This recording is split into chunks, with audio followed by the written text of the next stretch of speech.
ખેડૂત આંદોલનમાં મેં રજૂઆત કરી મારી સરકારમાં, અમારા ધારાસભ્યને કીધું, બધાને કીધું, પણ એ લોકોએ કંઈક ધ્યાન પર લીધું ના.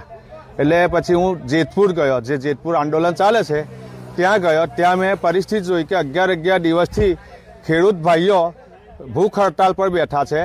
કેટલી મોટી મોટી બહેનો, આપણી માઓ અને બહેનો કેટલું આંદોલન કરે છે, પણ સરકારનું પેટમાંથી પાણી હલતું નથી. હવે બધા લોકો આખા ગુજરાત રાજ્યમાં અમને 94% બીજેપી સરકારમાં છે. 94% પબ્લિકે ભાજપને વોટ આપ્યા છે.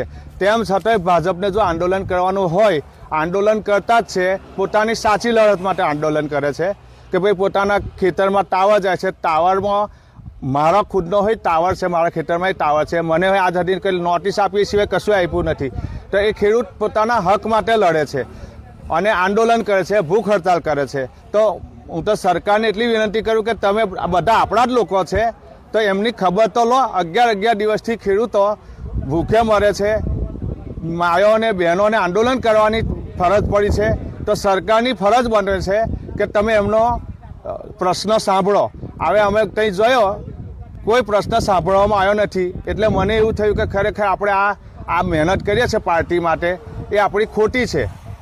આપણું સાંભળે ના પબ્લિક આપણી છે ને. અમારા તો હવેલી ટપ્પો છે.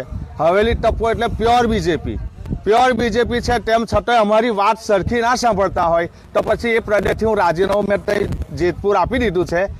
પાર્ટીના હોદ્દા તરીકેથી મેં રાજીનામું આપી દીધું છે અને હું અમારા જિલ્લા પ્રમુખને પણ રાજીનામું આપવા જવાનો છું. બસ આટલું જ. ને સરકારને મારી નમ્ર અરજ છે કે મારા જેવા લાખો કાર્યકરો ડૂબાય છે પણ કોઈ બોલી શકતા નથી.